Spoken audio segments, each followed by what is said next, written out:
নমস্কার। তাপসের কথকতায় সকলকে স্বাগত। আগস্ট মাস স্বাধীনতার মাস।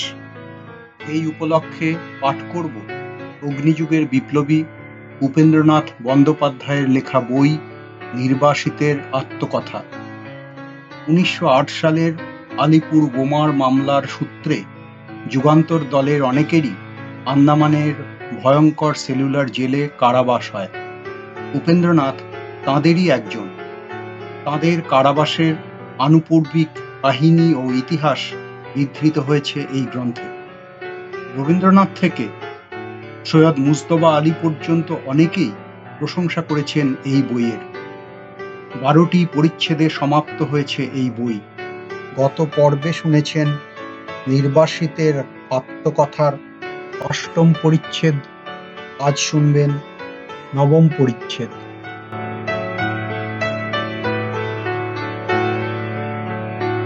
হাইকোর্টের রায় বাহির হইবার পর হইতেই পুলিশের আনাগোনা একটু ঘন ঘন আরম্ভ হইয়াছিল।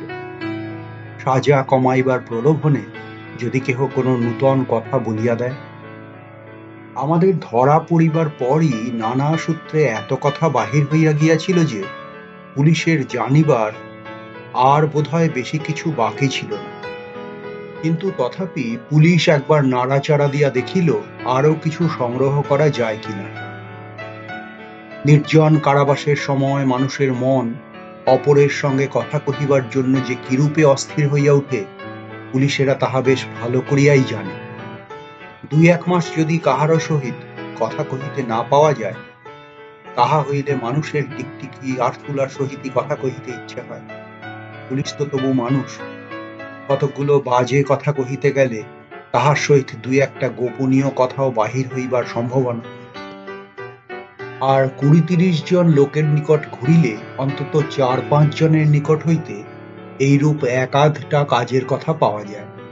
পুলিশের তাহাই ভরসা।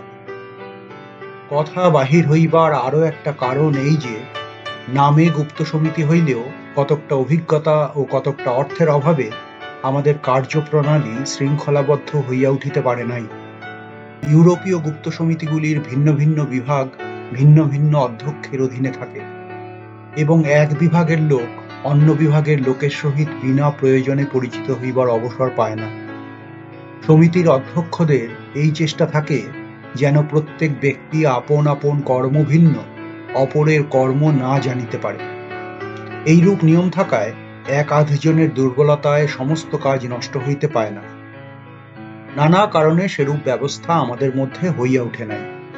আর তাহার উপর আমাদের স্বভাবসিদ্ধ গল্প করিবার প্রবৃত্তি তো আছেই। আমাদের দেশে প্রত্যেক সমিতির ভিতর হইতে যে ২-১ জন করিয়া সরকারি সাক্ষী বাহির হইয়াছিল, কার্যপ্রণালীর শিথিলতাই তাহার প্রধান কারণ। দলাদলি ও পরস্পরের প্রতি বিদ্বেষের ফলেও অনেক সময় অনেক সমিতির গুপ্তকথা প্রকাশ হইয়া গিয়াছে। যে জাতি বহুদিন শক্তির আস্বাদন পায় নাই, তাহাদের নেতারা যে প্রথম প্রথম ক্ষমতালোলুপ হইয়া দাঁড়াইবে, তাহাতে আশ্চর্য বোধ করিবার কিছুই নাই। আর নেতাদিগের মধ্যে অযথা প্রভুত্ব প্রকাশের ইচ্ছা থাকিলে অনুচরদিগের মধ্যে ঈর্ষা ও অসন্তুষ্টি অনিবার্য। একটা সুবিধার কথা এই যে, গল্প করিবার প্রবৃত্তি শুধু আমাদের মধ্যেই আবদ্ধ নহে। ইউরোপীয় প্রহরীরাও প্রায় সমস্ত দিন জেলের মধ্যে বন্ধ থাকিয়া হাঁপাইয়া উঠিত। তাহাদের মধ্যেও বেশ একটু দলাদলি ছিল। এক দল অপর দলকে জব্দ করিবার জন্য মাঝে মাঝে আমাদেরও সাহায্য প্রার্থী হইত, এবং তাহাদের কথা প্রসঙ্গে জেলের অনেক গুপ্ত রহস্য প্রকাশ পাইত।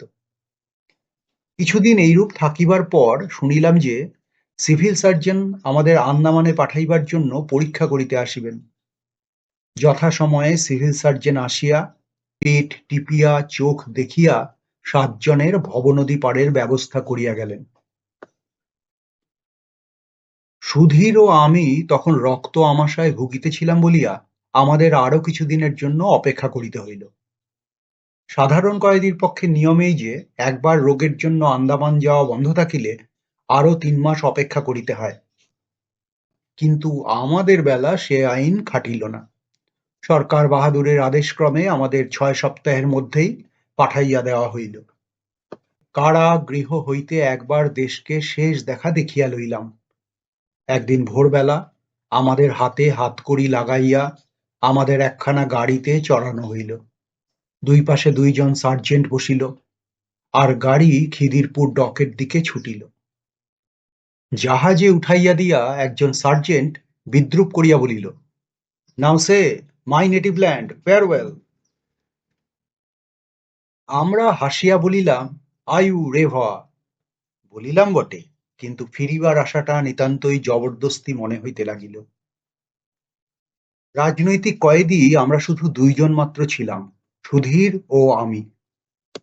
জাহাজের খোলের মধ্যে একটা কামরায় আমরা ছিলাম, অপর কামরায় অন্যান্য কয়েদি। জাহাজের একজন বাচ্চা কর্মচারী আসিয়া আমাদের ফটো তুলিয়া লইল। বিলাতের কোন কাগজে সে এই সমস্ত ফটো ছাপিবার জন্য পাঠাইয়া দেয়। কথাটা শুনিবা মাত্র আমি পাগড়িটা ভালো করিয়া বাঁধিয়া লইলাম। সস্তা দরে যদি একটা ছোটখাটো বড়লোক হইয়া পড়া যায় তো মন্দ কি। 3 দিন 3 রাত সেই জাহাজের খোলের মধ্যে চিড়া চিবাইতে চিবাইতে যাইতে হইবে দেখিয়া সুধীর তো বিদ্রোহী হইয়া উঠিল। সে একটা হাতির মতো জোয়ান, 3 মুঠা চিড়া চিবাইয়া তাহার কি হইবে। পুলিশের একজন পাঞ্জাবি মুসলমান হাওলাদার বলিল, বাবু, যদি আমাদের হাতের ভাত খাও তো দিতে পারি। মুসলমানদের মধ্যে সহানুভূতিও আছে, আর ভাত খাওয়াইয়া হিঁদুর জাত মারিবার ইচ্ছাও একটু একটু আছে। আমরা বলিলাম, খুব ভালো কথা। আমাদের জাত এত পাকা যে কোনো লোকের হাতের ভাত খাইলেও তাহা ভাঙিয়া পড়ে না। সেখানে শিখ হাওলাদারও ছিল। তাহারা ভাবিল পেটের জ্বালায় আমরা পরকালটা একেবারে নষ্ট করিতে বসিয়াছি, তাই তাহারাও আমাদের ভাত দিতে চাহিল। আমরা নির্বিবাদে উভয় দলের রান্না ভাত খাইয়া পেটের জ্বালাও থামাইলাম ও আমাদের উদারতাও সব প্রমাণ করিলাম। শিখেরা ভাবিল বাঙালি বাবুরা বুদ্ধিমান বটে, কিন্তু উহাদের ধর্মাধর্ম জ্ঞান একেবারে নাই। যাই হোক, ধর্ম বাঁচিল কি মরিল তাহা ঠিক জানি না, কিন্তু 2টি ভাত খাইয়া সে যাত্রা প্রাণটা বাঁচিয়া গেল। জাহাজে আমাদের নোয়াখালী জেলার অনেকগুলি বাঙালি মুসলমান মাল্লাও ছিল। তাহাদের হাতে রান্না ভাত ও কুমড়োর ছক্কা যেন অমৃতপম মনে হইল। যাই হোক, কোনরূপে 3 দিন জাহাজে কাটাইয়া 4র্থ দিনে পোর্ট ব্লেয়ারে হাজির হইলাম। দূর হইতে জায়গাটি বড়ই রমণীয় মনে হইল। সারি সারি নারকেল গাছ, আর তাহার মাঝে মাঝে সাহেবদের বাংলোগুলি যেন একখানি ফ্রেমে বাঁধানো ছবির মতো। ভিতরের কথা তখন কে জানিত। দূরে একখানা প্রকাণ্ড ত্রিতল বাড়ি দেখাইয়া দিয়া একজন সিপাহী বলিল, ওই কালাপানির জেল, ওইখানে তোমাদের থাকিতে হইবে। জাহাজ আসিয়া বন্দরে লাগিল। ডাক্তার আসিয়া সকলকে পরীক্ষা করিয়া গেল। তাহার পর ডাঙায় নামিয়া আমরা বিছানা মাথায় করিয়া বেড়ি বাজাইতে বাজাইতে জেলের দিকে রওনা হইলাম। জেলের মধ্যে ঢুকিবা মাত্র একজন স্থূলকায় খর্বাকৃতি শ্বেতাঙ্গ পুরুষ আমাদের আপাদমস্তক নিরীক্ষণ করিয়া বলিলেন, so here you are at last. Well, you see that block yonder? This is there that we tame lions. You will meet your friends there, but mind you, don't talk. এই যে এসেছো, ওই দেখছো বাড়িটা, ওইখানে আমরা সিংহদের পোষ মানাই। ওখানে তোমাদের বন্ধুদের দেখতে পাবে, কিন্তু খবরদার কথা কইও না। আমরাও শ্বেতাঙ্গটিকে একবার চক্ষু দিয়া মাপিয়া লইলাম। লম্বায় 5 ফুট আর চওড়ায় প্রায় 3 ফুট। মোট কথা একটি প্রকাণ্ড কোলা ব্যাংকে কোট প্যান্টুলুন পরাইয়া মাথায় টুপি পরাইয়া দিলে যেরূপ দেখায়, অনেকটা সেই রকম। তখন জানিতাম না যে ইনি মহামহিম শ্রীমান ব্যারি, জেলের হর্তাকর্তা বিধাতা। তাহার বুলডগের মতো মুখখানি দেখিলে মনে হয় যে কয়েদি তাড়াইতে যাহাদের জন্ম, ইনি তাহাদের অন্যতম। ভগবান নির্জনে বসিয়া ইহাকে কালাপানি জেলে কর্তৃত্ব করিবার জন্যই গড়িয়াছিলেন। ইহাকে দেখিলেই আঙ্কেল টমস কেবিনের লেগ্রিকে মনে পড়ে। ভবিষ্যতে ইহার সহিত ভালো করিয়া পরিচিত হইবার অবসর পাইয়াছিলাম, কেননা প্রায় 11 বৎসর ইহার অধীনে এই জেলে বাস করিতে হইয়াছিল। ইনি রোমান ক্যাথলিক আইরিশ। সারা বৎসর কয়েদি ঠেঙাইয়া যে পাপের বোঝা তাহার ঘাড়ে চড়িত, তাহা যীশুখ্রীষ্টের জন্মদিন উপলক্ষে গির্জায় গিয়া পাদ্রী সাহেবের পদপ্রান্তে নামাইয়া দিয়া আসিতেন। বৎসরের মধ্যে ওই একদিন তিনি শান্ত সৌম্য মূর্তি ধরিতেন। সেদিন কোনো কয়েদিকে তাড়না করিতেন না, আর বাকি ৩৬৪ দিন মূর্তিমান যমের মতো কয়েদি তাড়াইয়া বেড়াইতেন। কয়েদিদের স্বভাবের মধ্যে এই বিশেষত্ব লক্ষ্য করিয়াছি যে, দুর্দান্ত লোকদিগের প্রতি তাহারা সহজেই আকৃষ্ট হয় এবং এইরূপ লোকদিগের সহজে বশ্যতা স্বীকার করে।